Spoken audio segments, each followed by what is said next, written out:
माननीय सदस्यगण,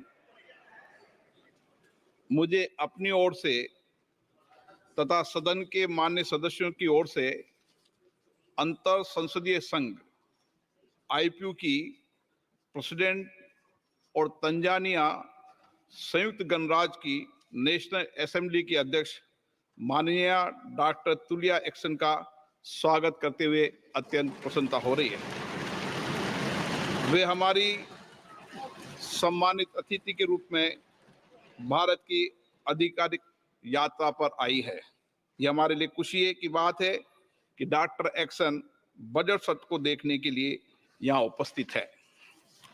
माननीय doctor Tulia action शुक्रवार दिनांक 19 जुलाई 2024 को भारत पहुंची। उन्होंने 21 जुलाई 2024 को आगरा का भ्रमण किया और इस समय वह विशेष बॉक्स में आसीन है। हम भारत में उनके सुखद और सफल प्रवास की कामना करते हैं। हम अंतर संसदीय संघ के प्रेसिडेंट के रूप में उनकी भूमिका के लिए सफलता की भी कामना करते हैं। उनके माध्यम से हम तंजानिया गणराज्य की संसद के सदस्यों, तंजानिया की सरकार तथा वहां की मित्र जनता को बधाई और शुभकामनाएं देते हैं। माननीय सदस्यगण, जैसा कि आपको समाचार भाग 2 के माध्यम से पहले ही सूचित किया जा चुका है कि माननीय वित्त मंत्री जी के बजट भाषण की प्रतियां हार्ड कॉपी के रूप में उपलब्ध कराई जाएगी। अतः बजट प्रस्तुत हो जाने के पश्चात माननीय सदस्य कृपया बजट भाषण की अपनी अपनी प्रति प्रकाशन काउंटर से प्राप्त कर लें। आपको ये भी सूचित किया जाता है कि माननीय मंत्री द्वारा बजट प्रस्तुत किए जाने के पश्चात बजट की प्रतियां आपको मेंबर्स पोर्टल के माध्यम से भी उपलब्ध करा दी जाएगी। माननीय वित्त मंत्री Shrimati Nirmala Sitharaman.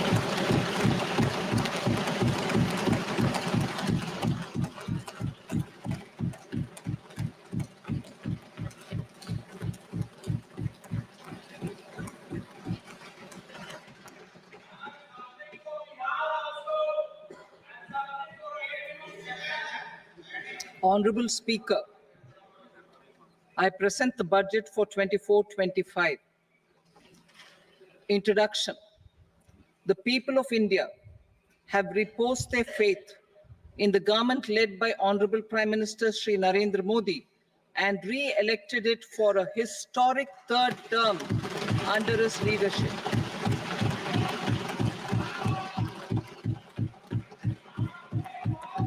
We are grateful for their support, faith, and trust in our policies. We are determined to ensure that all Indians, regardless of religion, caste, gender, and age, make substantial progress in realizing their life goals and aspirations. Global context.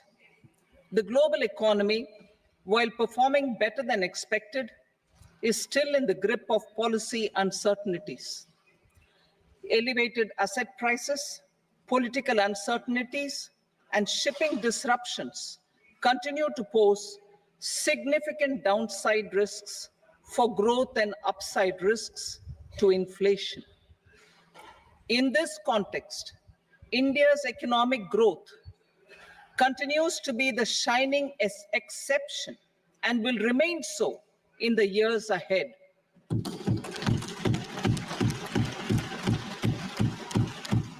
India's inflation continues to be low, stable, and moving towards the 4% target.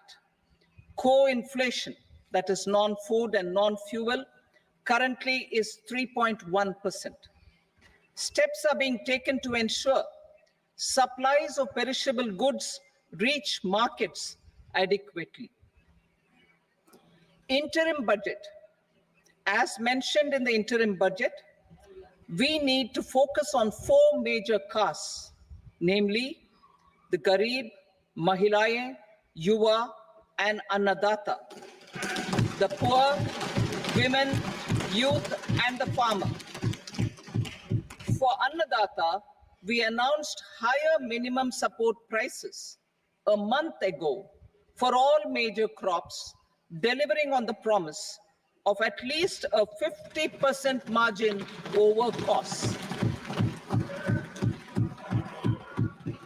Pradhan Mantri Garib Kalyan Anna Yojana was extended for 5 years, benefiting more than 80 crore people. Administrative actions for approval and implementation of various schemes announced in the interim budget are well underway. The required allocations have been made. Budget theme. Turning attention to the full year and beyond in this budget, we particularly focus on employment, skilling, MSMEs, and the middle class. I'm happy to announce the Prime Minister's package of 5 schemes and initiatives to facilitate employment, skilling, and other opportunities for 4.1 crore youth over a 5-year period, with a central outlay of 2 lakh crore rupees. I will speak about them shortly, while more details may be seen in the annexure. This year, I've made a provision of 1.48 lakh rupees, 1.48 lakh crore rupees for education, employment, and skilling. Budget priorities. The people have given a unique opportunity to our government to take the country on the path of strong development and an all-round prosperity. In the interim budget, we promise to present a detailed roadmap for our pursuit of Vikasit Bharat in line with the strategy set out in the interim budget. This budget envisages sustained efforts on the following 9 priorities for generating ample opportunities for all. Number 1, productivity and resilience in agriculture. Number 2, employment and skilling. Number 3, inclusive human resource development and social justice. 4, manufacturing and services. 5, urban development. 6, energy security. 7, infrastructure. 8, innovation, research and development. And 9, next generation reforms. Subsequent budgets will build on these and add more priorities and actions. A more detailed formulation will be carried out as part of the economic policy framework, about which I will speak later in this speech. This budget details some of the specific actions to be initiated in the current year towards fulfillment of these priorities, with potential for transformative changes. The budget also covers some of the previously made announcements with intent to strengthen them and step up their implementation for expediting our journey towards the goal of Vikasit Bharat. Priority 1, productivity and resilience in agriculture. Transforming agricultural research. Our government will undertake a comprehensive review of the agricultural research setup to bring the focus on raising productivity and developing climate resilient varieties. Funding will be provided in challenge mode, including to the private sector. Domain experts, both from the government and outside, will oversee the conduct of such research. Release of new varieties. New 109 high-yielding and climate-resilient varieties of 32 field and horticultural crops will be released for cultivation by farmers. Natural farming. In the next 2 years, 1 crore farmers across the country will be initiated into natural farming, supported by certification and branding. Implementation will be through scientific institutions and willing gram panchayats. 10,000 need-based bio-input resource centers will be established. Missions for pulses and oilseeds.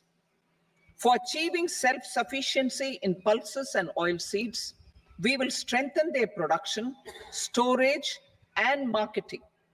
As announced in the interim budget, a strategy is being put in place to achieve Atmanirbharta for oilseeds such as mustard, groundnut, sesame, soybean, and sunflower. Vegetable production and supply chains. Large-scale clusters for vegetable production will be developed closer to major consumption centers.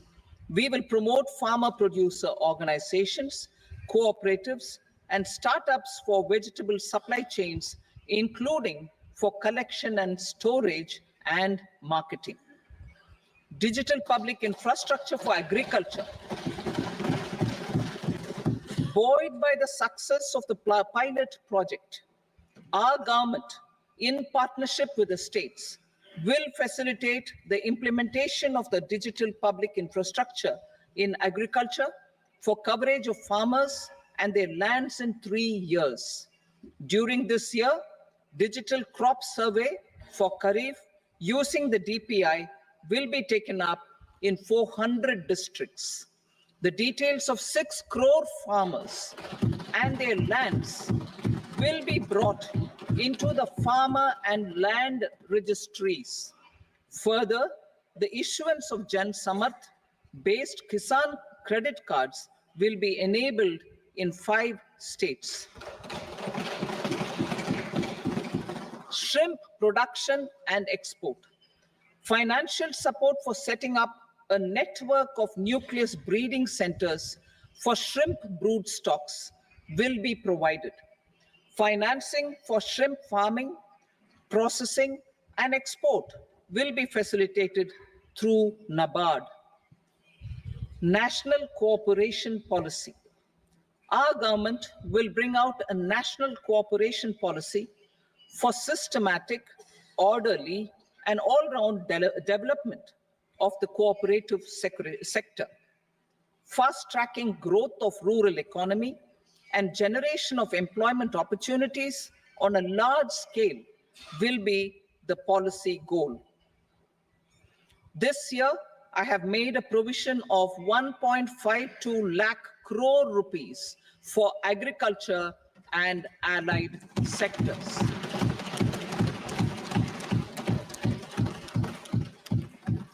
Priority 2, employment and skilling. Employment-linked incentive. Our government will implement following 3 schemes for employment-linked incentive as part of the Prime Minister's package.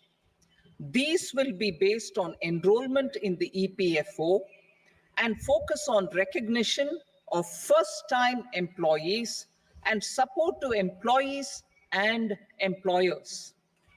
Scheme A, first-timers. This scheme will provide 1 month wage to all persons newly entering the workforce in all formal sectors.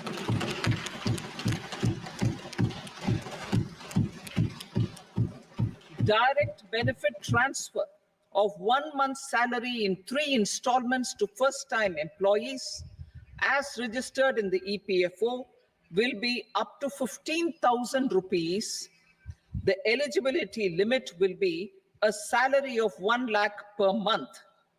The scheme is expected to benefit 210 lakh youths.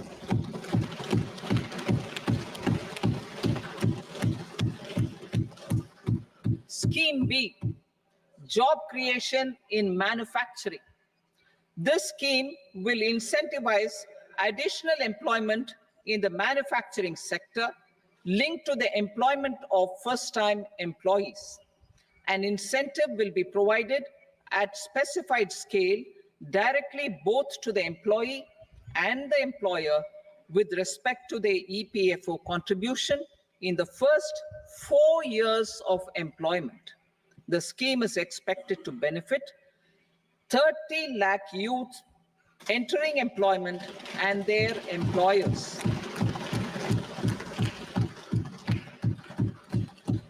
Scheme C, support to employers. This employer-focused scheme will cover additional employment in all sectors. All additional employment within a salary of 1 lakh rupee per month will be counted. The government will reimburse to employers up to 3,000 rupees per month for 2 years towards the EPFO contribution for each additional employee. The scheme is expected to incentivize additional employment of 50 lakh persons.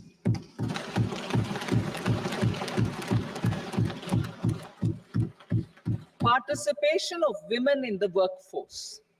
We will facilitate higher participation of women in the workforce through setting up of working women hostels in collaboration with industry and establishing creches.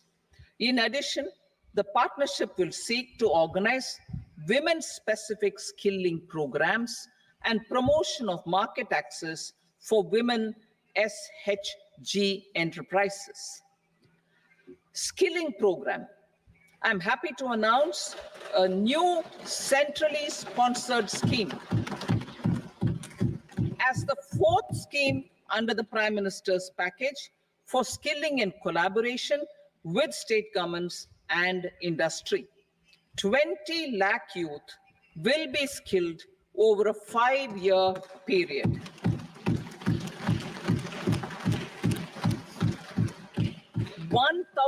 Industrial training institutes will be upgraded in hub and spoke arrangements with outcome orientation. Course content and design will be aligned to the skill needs of industry, and new courses will be introduced for emerging needs. Skilling loans. The model skill loan scheme will be revised to facilitate loans up to 7.5 lakh rupees with a guarantee from a government-promoted fund. This measure is expected to help 25,000 students every year.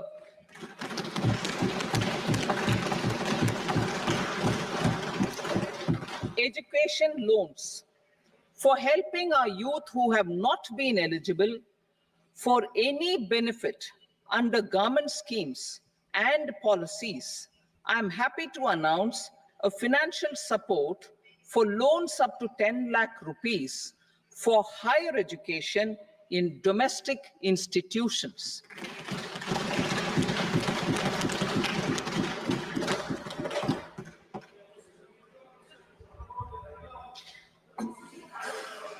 E-vouchers for this purpose. E-vouchers for this purpose will be given directly to 1 lakh students every year for annual interest subvention of 3% of the loan amount. Priority 3, inclusive human resource development and social justice. Saturation approach. Our government is committed to all-round, all-pervasive, and all-inclusive development of people, particularly farmers, youth, women, and the poor. For achieving social justice comprehensively, the saturation approach of covering all eligible people through various programs, including those for education and health, will be adopted to empower them by improving their capabilities. Implementation of schemes meant for supporting economic activities by craftsmen, artisans, self-help groups, scheduled caste, scheduled tribe, and women entrepreneurs and street vendors such as the PM Vishwakarma, PM Swanidhi, National Livelihood Missions, and Stand Up India will be stepped up. Purvodaya. The states in the eastern part of the country are rich in endowments and have strong cultural traditions. We will formulate a plan, Purvodaya, for the all-round development of the eastern region of the country, covering Bihar, Jharkhand, West Bengal, Odisha, and Andhra Pradesh. This will cover human resource development, infrastructure, and generation of economic opportunities to make the region an engine to attain Vikasit Bharat. On the Amritsar-Kolkata industrial corridor, we will support development of an industrial node at Gaya. This corridor will catalyze industrial development of the eastern region. The industrial node at Gaya will also be a good model for developing our ancient centers of cultural importance into future centers of modern economy. This model shall showcase Vikas B, Virasat B in a growth trajectory. We will also support development of road connectivity projects, namely 1. Patna-Purnia Expressway, 2. Buxar-Bhagalpur Expressway, 3. Bodh Gaya, Rajgir, Vaishali and Darbhanga spurs, and 4. Additional 2-lane bridge over River Ganga at Buxar at a total cost of 26,000 crore rupees.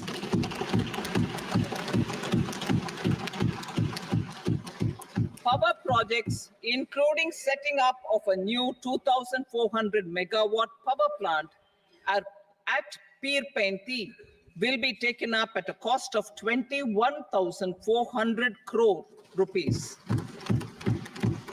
New airports, medical colleges, and sports infrastructure in Bihar will be constructed.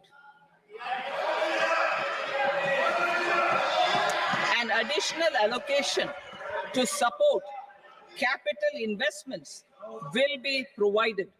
The requests of Bihar government for external assistance from multilateral development banks will be expedited.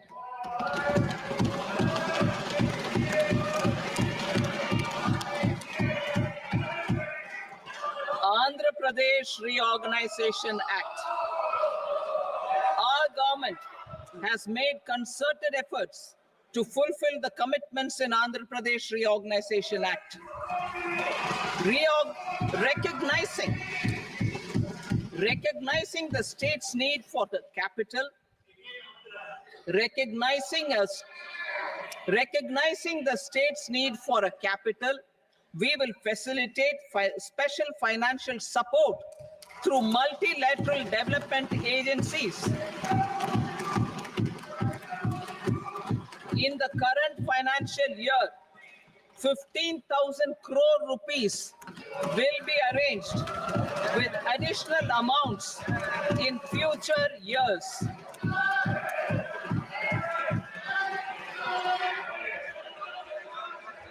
Our government is fully committed to financing and early completion of the Polavaram irrigation project, which is the lifeline for Andhra Pradesh and its farmers. This will facilitate our country's food security as well. Under the Andhra Pradesh Reorganization Act, for promoting industrial development, funds will be provided for essential infrastructure such as water, power, railways, and roads. In Kopparthi node on the Visakhapatnam-Chennai industrial corridor and Varavakal node on the Hyderabad-Bangalore industrial corridor. An additional allocation will be provided this year towards capital investment for economic growth. Grants for backward regions of Rayalaseema, Prakasham, North Coastal Andhra, as stated in the Act, will be provided. PM Awas Yojana. 3 crore additional houses under the PM Awas Yojana in rural and urban areas in the country have been announced, for which the necessary allocations are being made. Women-led development. For promoting women-led development, the budget carries an allocation of more than 3 lakh crore for schemes benefiting women and girls. This signals our government's commitment for enhancing women's role in economic development. Pradhan Mantri Janjatiya Unnat Gram Abhiyan. For improving the socio-economic condition of tribal communities, we will launch the Pradhan Mantri Janjatiya Unnat Gram Abhiyan by adopting saturation coverage for tribal families in tribal majority villages and aspirational districts.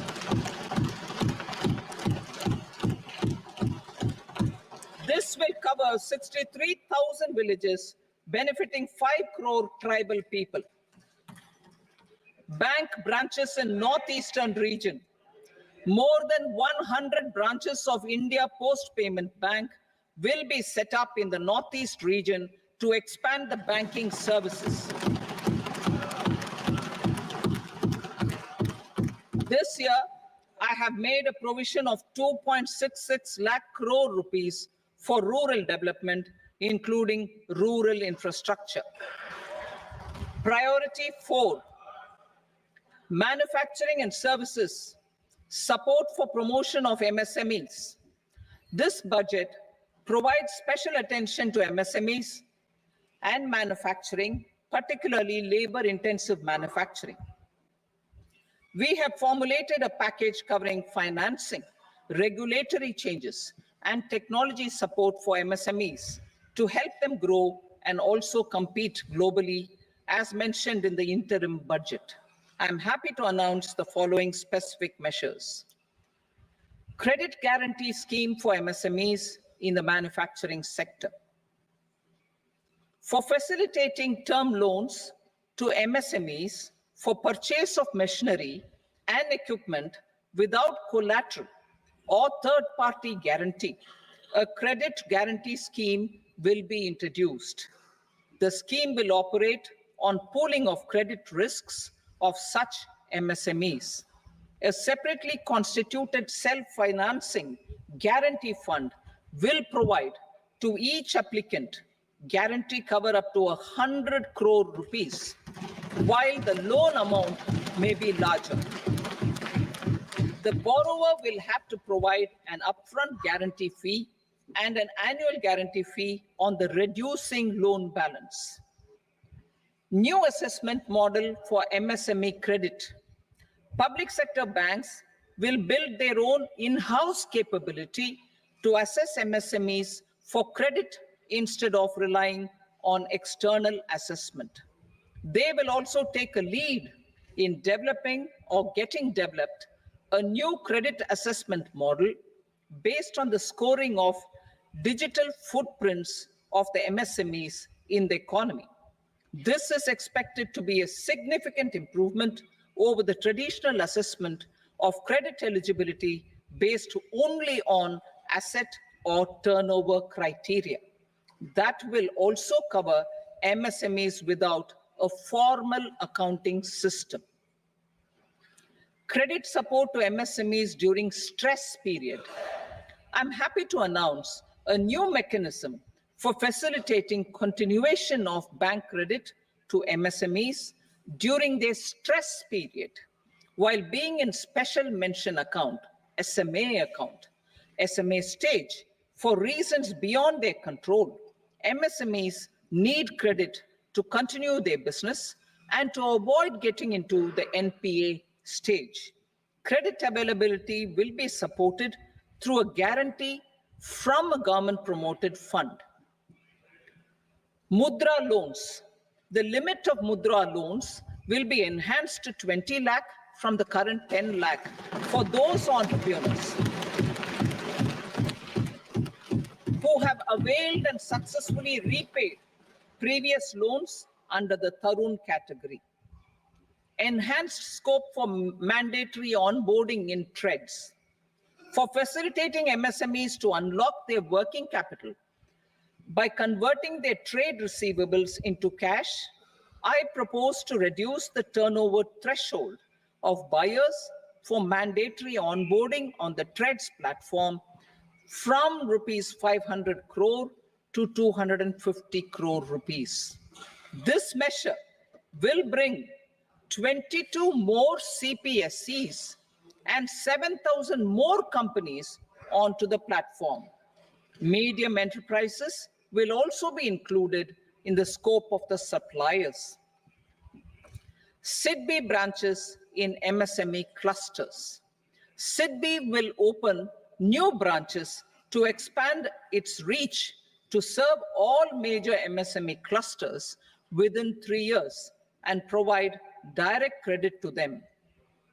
With the opening of 24 such branches this year, the service coverage will expand to 168 out of 242 major clusters. MSME units for food irradiation, quality and safety testing. Financial support for setting up of 50 multi-product food irradiation units in the MSME sector will be provided. Setting up of 100 food quality and safety testing labs with NABL accreditation will be facilitated. E-commerce export hubs to enable MSMEs and traditional artisans to sell their products in international markets. E-commerce export hubs will be set up in public-private partnership mode. These hubs, under a seamless regulatory and logistic framework, will facilitate trade and export-related services under one roof. Measures for promotion of manufacturing and services. Internship in top companies. As the fifth scheme under Prime Minister's package, our government will launch a comprehensive scheme for providing internship opportunities in 500 top companies to 1 crore youth in 5 years. They will gain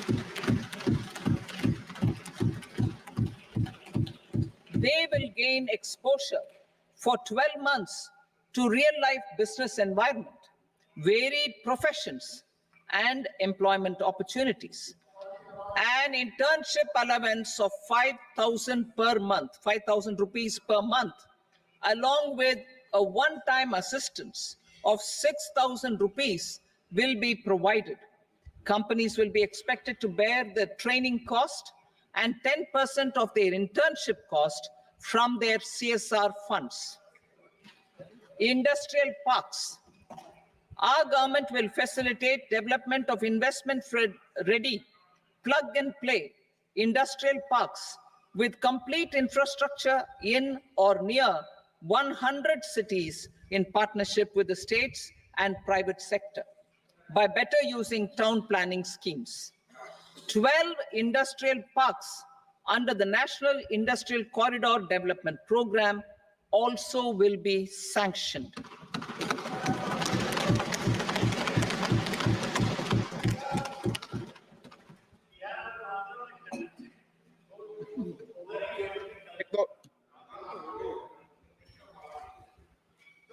Veji paper, no, please, Petty.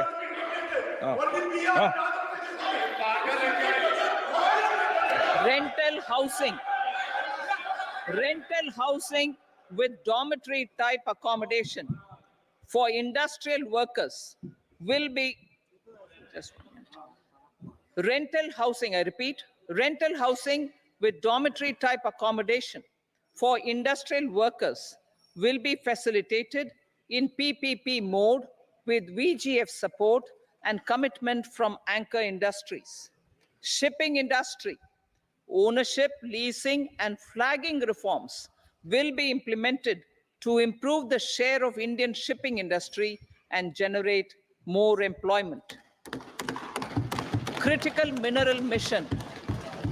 We will set up a critical mineral mission for domestic production, recycling of critical minerals, and overseas acquisition of critical mineral assets. Its mandate will include technology development, skilled workforce, extended producer responsibility framework, and a suitable financing mechanism. Offshore mining of minerals.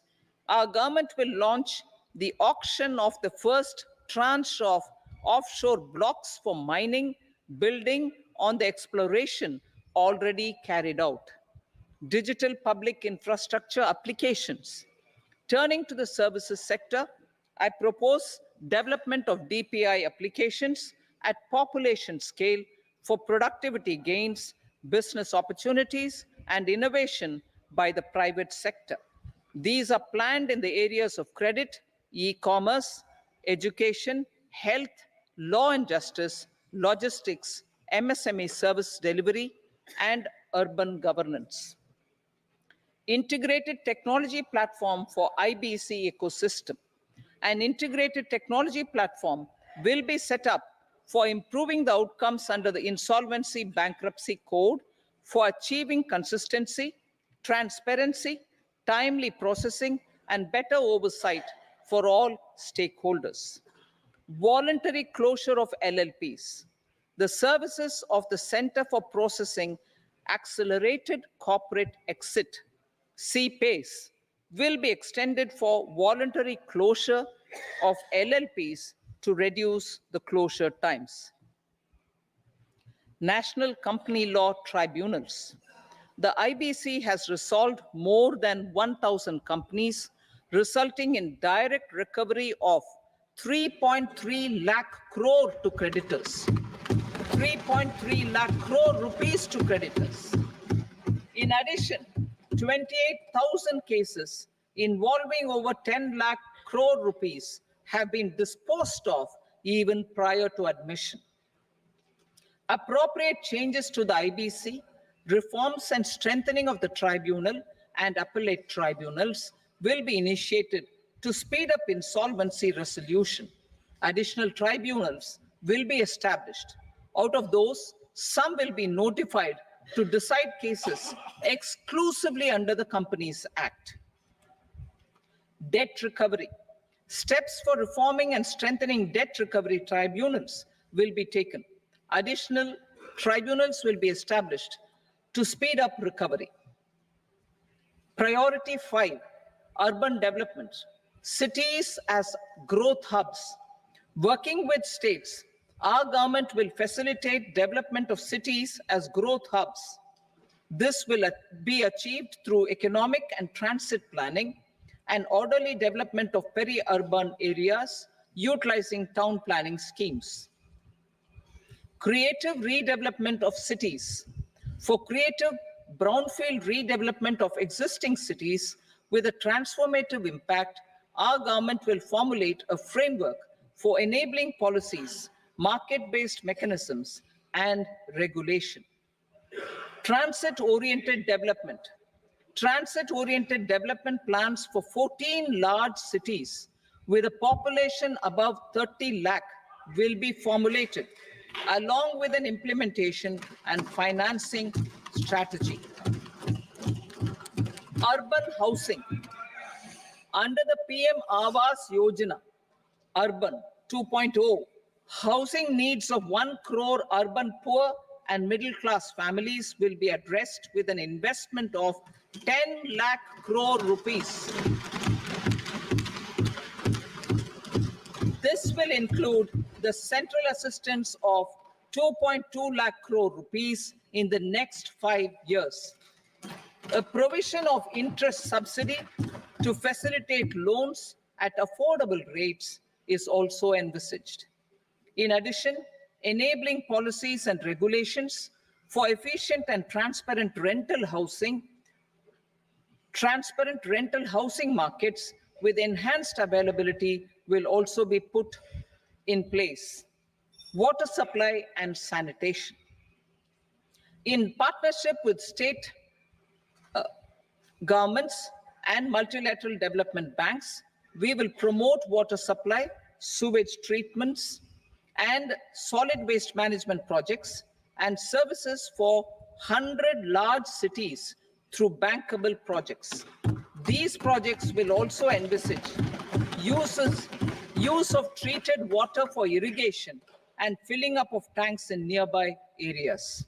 Street markets. Building on the success of PM Swanidhi scheme in transforming the lives of street vendors, our government envisions a scheme to support each year over the next 5 years the development of 100 weekly hearts or street food hubs in select cities. Stamp duty. We will encourage states which continue to charge high stamp duty to moderate the rates for all and also consider further lowering duties for properties purchased by women. This reform will be made an essential component of urban development schemes. Priority 6, energy security, energy transition. In the interim budget, I had announced our strategy to sustain high and more resource efficient economic growth, along with the energy security in terms of availability, accessibility, and affordability. We will bring out a policy document on appropriate energy transition pathways that balances the imperatives of employment, growth, and environmental sustainability. PM Surya Ghar Muft Bijli Yojana. PM Surya Ghar Muft Bijli Yojana. In line with the announcement in the interim budget,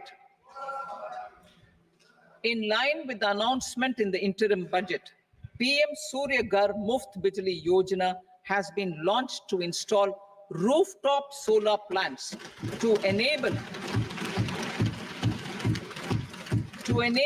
1 crore households obtain free electricity up to 300 units every month.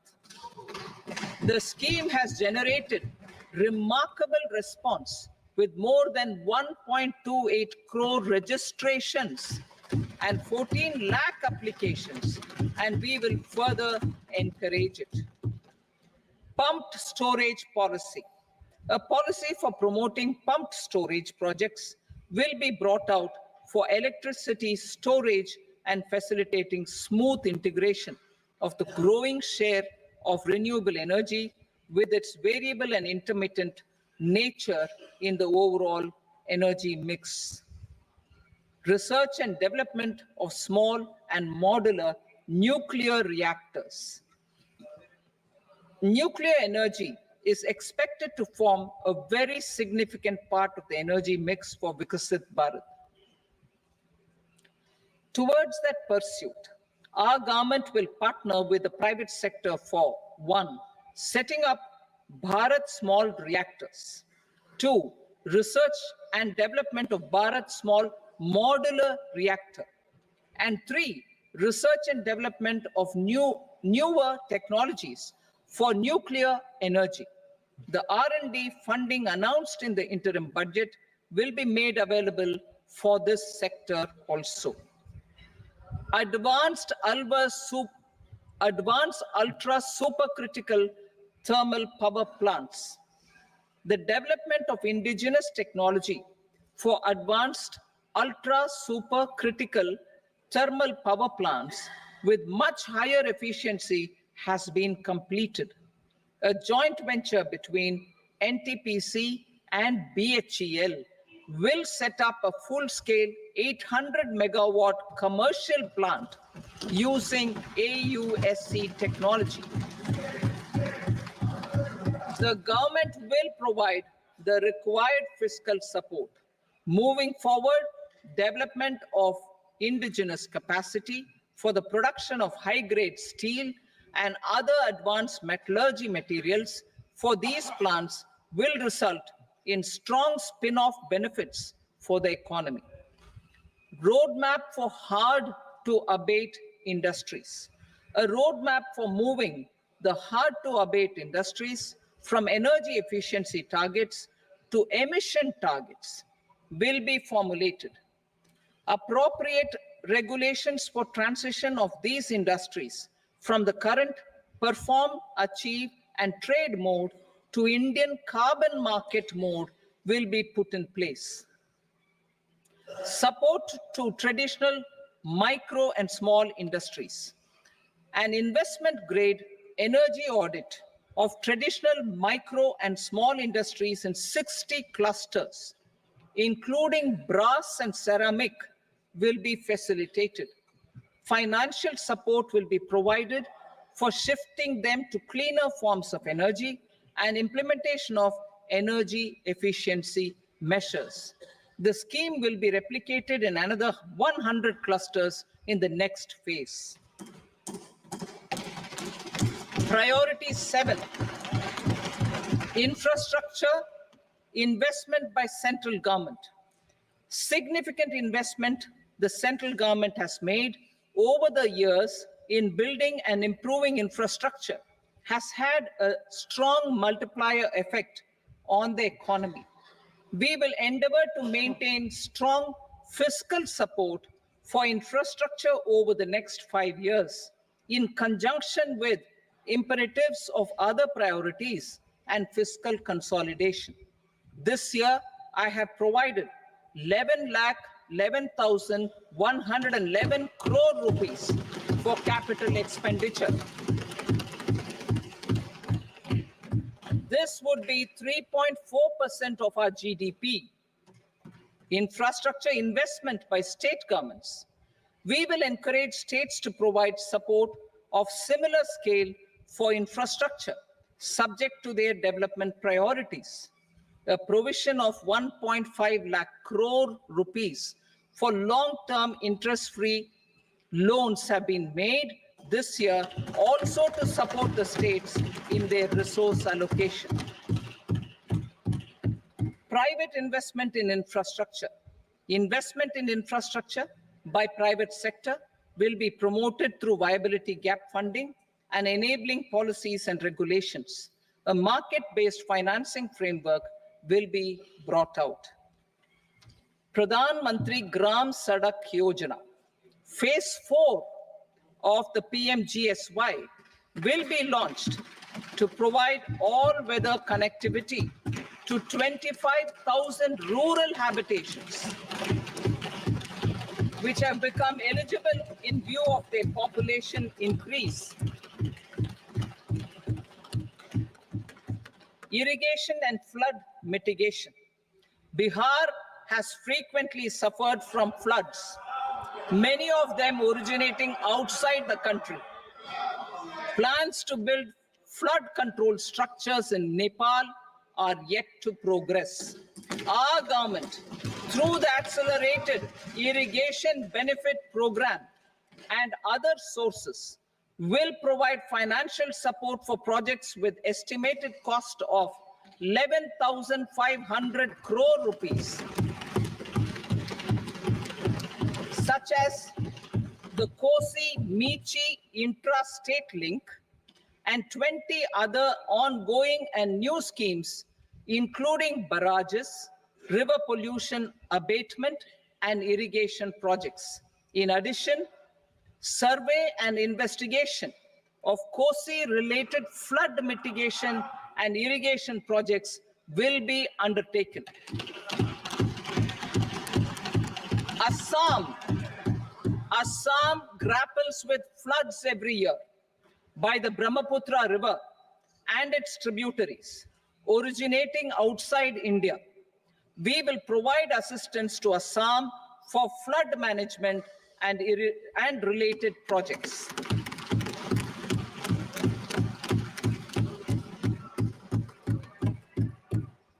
Himachal Pradesh, suffered extensive losses due to floods last year.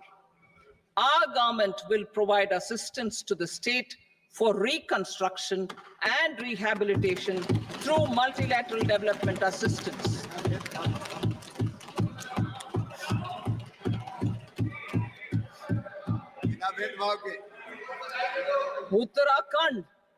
Uttarakhand too suffered losses due to cloudbursts and massive landslides. We will provide assistance to the state. Recently, Sikkim witnessed devastating flash floods and landslides that wreaked havoc across the state. Our government will provide assistance to the state. Tourism. Tourism has always been a part of our civilization.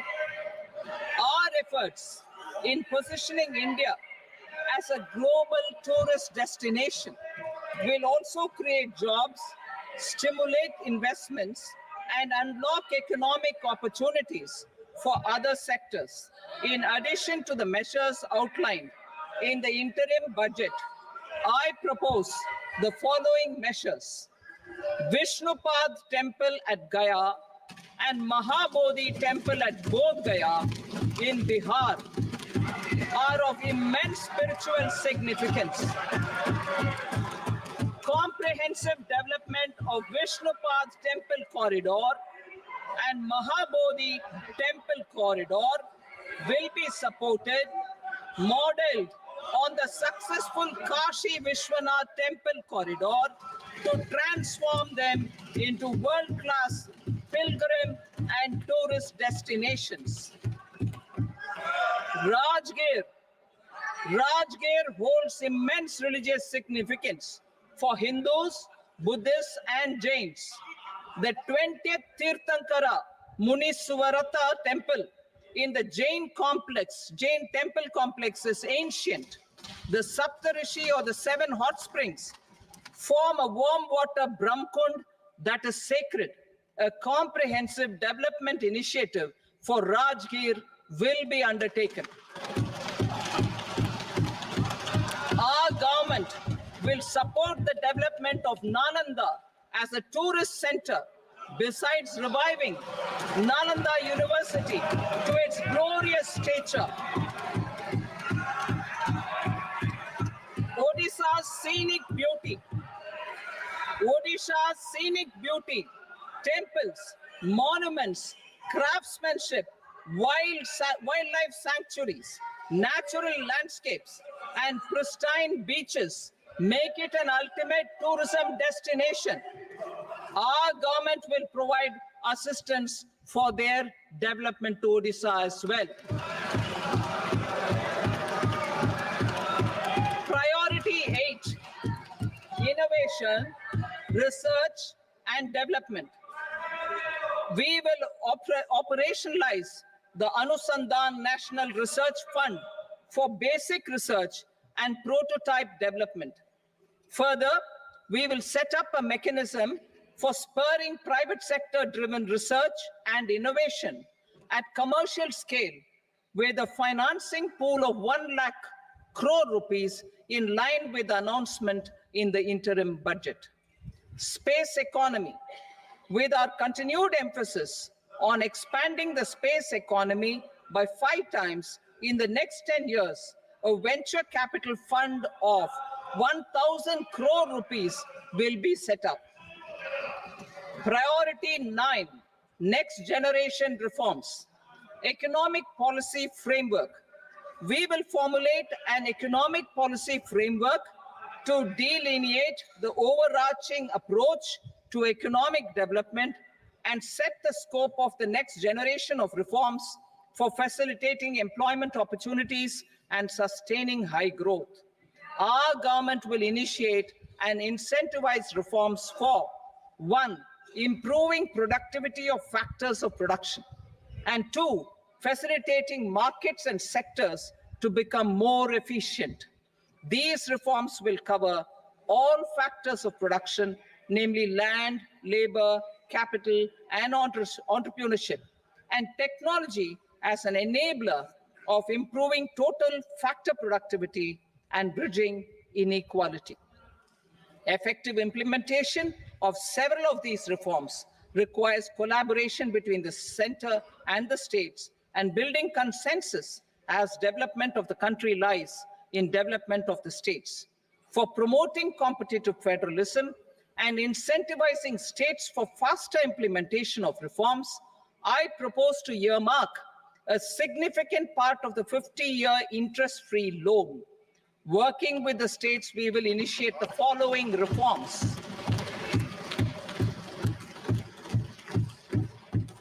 Land-related reforms and actions, both in the rural and urban areas, will cover land administration, will cover 1, land administration, planning and management, and 2, urban planning usage and building bylaws. These will be incentivized for completion within the next 3 years through appropriate fiscal support. Rural land-related actions.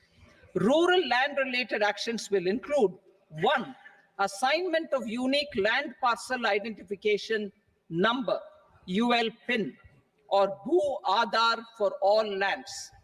2, digitization of cadastral maps. 3, survey of subdivisions, survey of map subdivisions as per current ownership. 4, establishment of land registry. And 5, linking to the farmers registry. These actions will also facilitate credit flow and other agricultural services. Urban land-related actions. Land records in urban areas will be digitized with GIS mapping. An IT-based system for property record administration, updating, and tax administration will be established. These will also facilitate improving the financial position of urban local bodies. Labor-related reforms. Services to labor. Our government will facilitate the provision of a wide array of services to labor, including those for employment and skilling. A comprehensive integration of e-Shram portal with other portals will facilitate such one-stop solution. Open architecture databases for the rapidly changing labor market, skill requirements, and available job roles, and a mechanism to connect job aspirants with potential employers and skill providers will be covered in these services. Shram Suvidha and Samadhan portal. Shram Suvidha and Samadhan portal will be revamped to enhance ease of compliance for industry and trade. Capital and entrepreneurship related reforms, financial sector vision and strategy. For meeting financing needs of the economy, our government will bring out a financial sector vision and strategy document to prepare the sector in terms of size, capacity, and skills. This will set the agenda for the next 5 years and guide the work of the government, regulators, financial institutions, and market participants. Taxonomy for climate finance. We will develop taxonomy for climate finance for enhancing the availability of capital for climate adaptation and mitigation. This will support achievement of the country's climate commitments and green transition. Variable capital company structure. We will seek the required legislative approval for providing an efficient and flexible mode for financing leasing of aircrafts and ships and pooled funds of private equity through a variable company structure. Foreign direct investments and overseas investment. The rules and regulations for foreign direct investment and overseas investments will be simplified to 1, facilitate foreign direct investments, 2, nudge prioritization, and 3, promote opportunities for using Indian rupee as a currency for overseas investment. NPS Vatsalya. NPS Vatsalya, a plan for contribution by parents and guardians for minors, will be started. On attaining the age of majority, the plan can be converted seamlessly into a normal NPS account. Use of technology. We have successfully used technology for improving productivity and bridging inequality in our economy during the past 10 years. Public investment in digital infrastructure and innovations by the private sector have helped in improving access of all citizens, particularly the common people, to market resources, education, health and services. We will step up adoption of technology towards digitalization of the economy. Ease of doing business. For enhancing ease of doing business, we are already working on the Jan Vishwas Bill 2.0. Further, states will be incentivized for implementation of the business reforms, action plans, and digitalization. Data and statistics. For improving data governance, collection, processing and management of data and statistics, different sectoral databases, including those established under the Digital India Mission, will be utilized with active use of technology tools. New pension scheme. The committee to review the NPS has made considerable progress in its work. I'm happy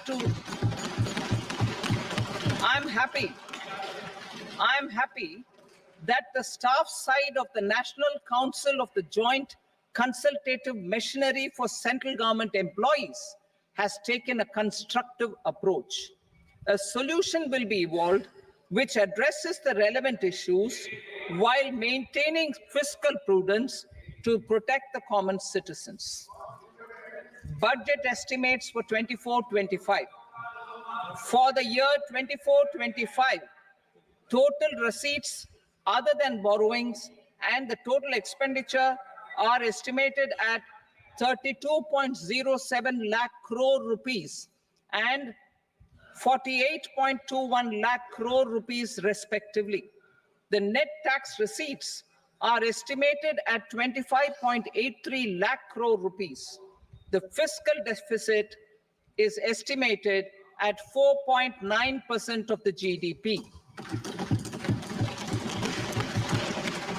The gross and the net market borrowings through dated securities during 24-25 are estimated at 14.01 lakh crore rupees and 11.63 lakh crore rupees respectively. Both will be less than that in 23-24. The fiscal consolidation path announced by me in 2021 has served our economy very well, and we aim to reach the deficit below 4.5% next year. The government is committed to staying the course. From 2026-27 onwards, our endeavor will be to keep the fiscal deficit each year such that the central government's debt will be on a declining path as percentage of GDP. I will now move to part B.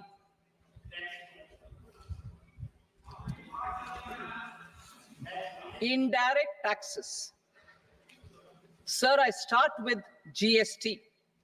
It has decreased tax incidence on the common man, reduced compliance burden and logistics cost for trade and industry, and enhanced revenues of the central and the state governments.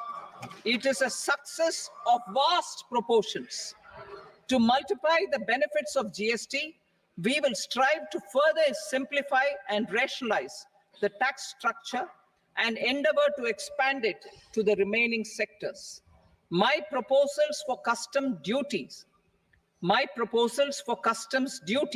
intend to support domestic manufacturing, deepen local value addition, promote export competitiveness, and simplify taxation while keeping the interest of the general public and consumers surmount.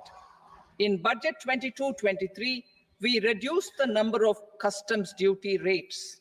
I propose to undertake a comprehensive review of the rate structure over the next 6 months to rationalize and simplify it for ease of trade, removal of duty inversion, and reduction of disputes. I shall now take up sector-specific customs duty proposals. Medicine and medical equipments. To provide relief to cancer patients, I propose to fully exempt 3 more medicines from customs duties.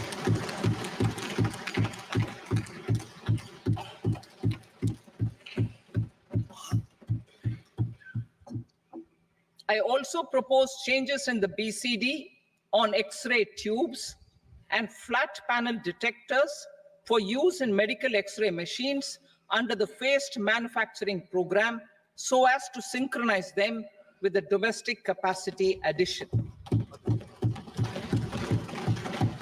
Mobile phone and related parts. With a 3-fold increase in domestic production and almost a 100-fold jump in exports of mobile phones over the last 6 years, the Indian mobile industry has matured. In the interest of consumers, I now propose to reduce the BCD on mobile phone, mobile PCBA, and mobile charger to 15%. Critical minerals. Minerals such as lithium, copper, cobalt, and rare earth elements are critical for sectors like nuclear energy, renewable energy, space, defense, telecommunications, and high-tech electronics. I propose to fully exempt customs duties on 25 critical minerals and reduce BCD on 2 of them. This will provide a major fillip to the processing and refining of such minerals and help secure their availability for these strategic and important sectors. Solar energy. Energy transition is critical in the fight against climate change. To support energy transition, I propose to expand the list of exempted capital goods for use in the manufacture of solar cells and panels in the country. Further, in view of sufficient domestic manufacturing capacity of solar gas, glass, and tinned copper interconnect, I propose not to extend the exemption of custom duties provided to them. Marine products. India's seafood exports in the last financial year touched an all-time high of more than 60,000 crores of rupees. Frozen shrimp accounted for about 2/3 of these exports. To enhance their competitiveness, I propose to reduce BCD on certain broodstock, polychaete worms, shrimp, and fish feed to 5%. I also propose to exempt customs duty on various inputs for manufacture of shrimp and fish feed. Leather and textile. Similarly, to enhance the competitiveness of exports in the leather and textile sectors, I propose to reduce BCD on real down-filling material from duck or goose. I am also making additions to the list of exempted goods for manufacture of leather and textile garments, footwear, and other leather articles for export. To rectify inversion in duty, I propose to reduce BCD subject to conditions on methylene diphenyl diisocyanate, MDI, for manufacture of spandex yarn from 7.5 to 5%. Furthermore, the export duty structure on raw hides, skin, and leather is proposed to be simplified and rationalized. Precious metals. To enhance domestic value addition in gold and precious metal jewelry in the country, I propose to reduce customs duties on gold and silver to 6% and that of platinum to 6.4%. Other metals. Steel and copper are important raw materials. To reduce their cost of production, I propose to remove the BCD on ferronickel and blister copper. I am also continuing with nil BCD on ferrous scrap and nickel cathode and concessional BCD of 2.5% on copper scrap. Electronics. To increase value addition in the domestic electronics industry, I propose to remove the BCD subject to conditions on oxygen-free copper for manufacture of resistors. I also propose to exempt certain parts for manufacture of connectors. Chemicals and petrochemicals. To support existing and new capacities in the pipeline, I propose to increase the BCD on ammonium nitrate from 7.5% to 10%. Plastics. PVC flex banners are non-biodegradable and hazardous for environment and health. To curb their imports, I propose to raise the BCD on them from 10 to 25%. Telecommunication equipment. To incentivize domestic manufacturing, I propose to increase the BCD from 10 to 15% on PCBA of specified telecom equipment. Trade facilitation. To promote domestic aviation and boat and ship MRO, I propose to extend the period for export of goods imported for repairs from 6 months to 1 year. I'll read that again. To promote domestic aviation and boat and ship maintenance, repair and operations, I propose to extend the period for export of goods imported for repairs from 6 months to 1 year. In the same vein, I propose to extend the time limit for re-import of goods for repairs under warranty from 3 to 5 years. I now move to direct taxes. We will continue our efforts to simplify taxes, improve taxpayer services, provide tax certainty, and reduce litigation while enhancing revenues for funding the development and welfare schemes of the government. It has been our endeavor to simplify taxation. We have taken a number of measures in the last few years, including introduction of simplified tax regimes without exemptions and deductions for corporate tax and for personal income tax. This has been appreciated by taxpayers. 58% of corporate tax came from the simplified tax regime in the financial year 22-23. Similarly, as per data available till now, for the last fiscal, more than 2/3 have availed the new personal income tax regime. Comprehensive review of the Income Tax Act. I am now announcing a comprehensive review of the Income Tax Act 1961. The purpose is to make the act concise, lucid, easy to read and understand.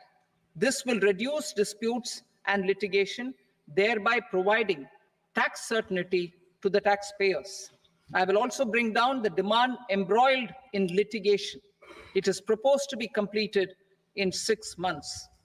A beginning is being made in the finance bill by simplifying the tax regime for charities, tedious rate structures, provisions of reassessment and such provisions, and capital gains taxation. Simplification for charities and tedious. 2 tax exemption regimes, for charities, are proposed to be merged into one.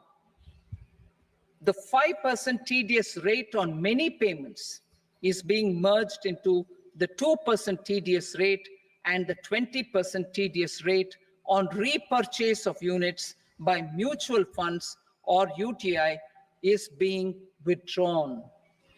Tedious rate on e-commerce operators is proposed to be reduced from 1 to 0.1%. Moreover, credit of TCS is proposed to be given in the TDS to be deducted on salary. Further, I propose to decriminalize delay for payment of TDS up to the due date of filing statement for the same. I also plan to provide a standard operating procedure for TDS defaults and simplify and rationalize the compounding guidelines for such defaults. Simplification of reassessment. I propose to thoroughly simplify the provisions for reopening and reassessment. An assessment hereinafter can be reopened beyond 3 years from the end of the assessment year only if the escaped income is 50 lakh rupees or more, up to a maximum period of 5 years from the end of the assessment year. Even in such cases, a time limit of 6 years before the year of the search, as against the existing time limit of 10 years, is being proposed. This will reduce tax uncertainty and disputes. Simplification and rationalization of capital gains. Capital gains taxation is also proposed to be hugely simplified. Short-term gains on certain financial assets shall henceforth attract a tax rate of 20%, while that on all other financial assets and all non-financial assets shall continue to attract the applicable tax rate. Long-term gains on all financial and non-financial assets, on the other hand, will attract a tax rate of 12.5%. For the benefit of the lower and the middle income classes, I propose to increase the limit of exemption of capital gains on certain financial assets to 1.25 lakh rupees per year. Listed financial assets held for more than a year will be classified as long-term, while unlisted financial assets and all non-financial assets will have to be held for at least 2 years to be classified as long-term. Unlisted bonds and debentures, debt mutual funds, and market-linked debentures, irrespective of holding period, however, will attract tax on capital gains at applicable rates. Taxpayer services. All the major taxpayer services under GST and most services under customs and income tax have been digitalized. All remaining services of customs and income tax, including rectification and order giving effect to appellate orders, shall be digitalized and made paperless over the next 2 years. Litigation and appeals. While our concerted efforts to reduce pendency of appeals at various appellate fora are beginning to show good results, it will continue to engage our highest attention. To dispose of the backlog of first appeals, I plan to deploy more officers to hear and decide such appeals, especially those with large tax effect. For resolution of certain income tax disputes pending in appeal, I am also proposing Vivad Se Vishwas Scheme 2024. Further, I propose to increase monetary limits for filing appeals related to direct taxes, excise, and service tax in the tax tribunals, high courts, and Supreme Court to 60 lakh rupees, 2 crore rupees, and 5 crore respectively. With a view to reduce litigation and provide certainty in international taxation, we will expand the scope of safe harbor rules and make them more attractive. We will also streamline the transfer pricing assessment procedure. Employment and investment. I have a few proposals to promote investment and foster employment. First of all, to bolster the Indian startup ecosystem, boost the entrepreneurial spirit, and to support innovation, I propose to abolish the so-called angel tax for all classes of investors. Second, there is tremendous potential for cruise tourism in India. To give a fillip to this employment-generating industry, I am proposing a simpler tax regime for foreign shipping companies operating domestic cruises in the country. Third, India is a world leader in the diamond cutting and polishing industry, which employs a large number of skilled workers. To further promote the development of this sector, we would provide for safe harbor rates for foreign mining companies selling raw diamonds in the country. Fourth, to attract foreign capital for our development needs, I propose to reduce the corporate tax rate on foreign companies from 40 to 35%. Deepening the tax base. I have a couple of proposals for deepening the tax base. First, security transaction tax on futures and options of securities is proposed to be increased to 0.02% and 0.1% respectively.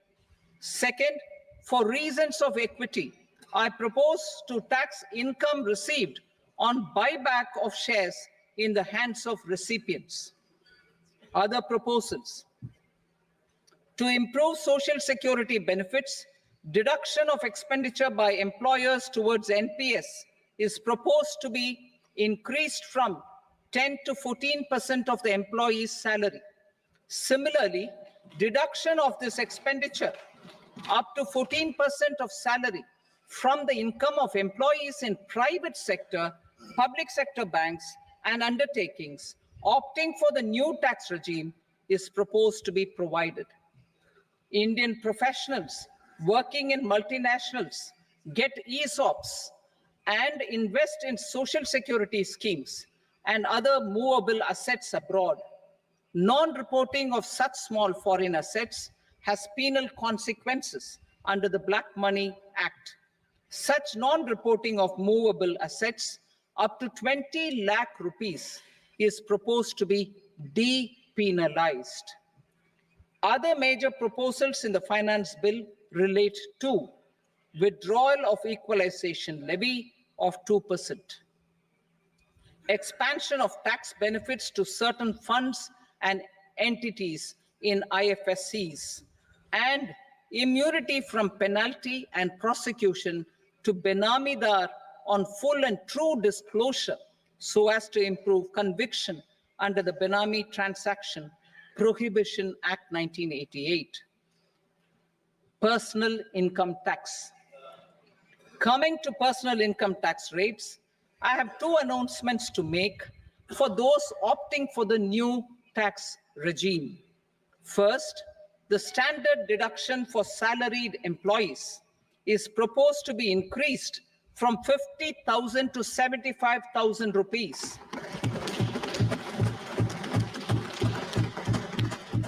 Similarly, deduction on family pension for pensioners is proposed to be enhanced from 15,000 to 25,000 rupees.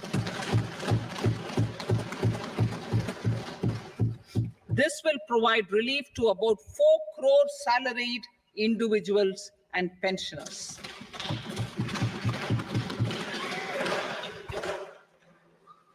Second, in the new tax regime, the tax rate structure is proposed to be revised as follows. 0 to 3 lakh rupees, nil.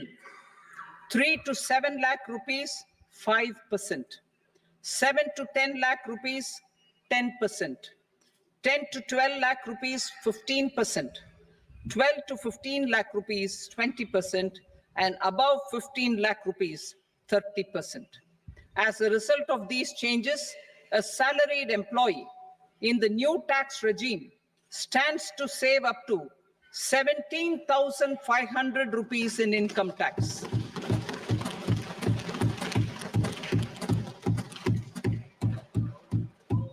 Apart from these, I am also making some other changes as given in the annexure. As a result of these proposals, revenue of about 37,000 crore That is 29,000 crore in direct taxes and 8,000 crore in indirect taxes will be foregone, while revenue of about 30,000 crore rupees will be additionally mobilized. Thus, the total revenue foregone is about 7,000 crores annually. Mr. Speaker, sir, with this, I commend the budget to this august House. Jai Hind.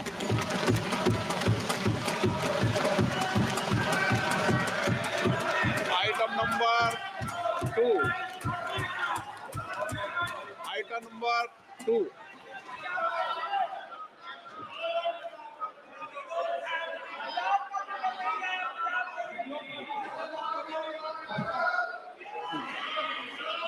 Sir, with your permission, I rise to lay on the table the following statements under Section 3 of the Fiscal Responsibility and Budget Management, FRBM Act 2003, Medium-Term Fiscal Policy cum Fiscal Policy Strategy Statement, and Macroeconomic Framework Statement.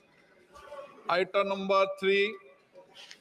Sir, with your permission, I rise to move for leave to introduce the Finance Number 2 Bill 2024. प्रश्न ये कि विधेयक को पुनर्स्थापित करने की अनुमति प्रदान की जाए। जो सदस्य इसके पक्ष में हाँ कहें, जो सदस्य विरोध में ना कहें। मेरे विचार में निर्णय हाँ वालों के पक्ष में अनुमति प्रदान की जाती है। माननीय मंत्री जी, अब विधेयक पुनर्स्थापित करें। Sir, I introduce the bill. Item number 4. The Union Territory of Jammu and Kashmir budget. Sir, I rise to present a statement, Hindi and English versions, of the estimated receipts and expenditure of the Union Territory of Jammu and Kashmir for the year 24-25. सभा की कार्रवाई कल बुधवार दिनांक 24 जुलाई 2024 को प्राप्त 11 बजे तक के लिए स्थगित की जाती है।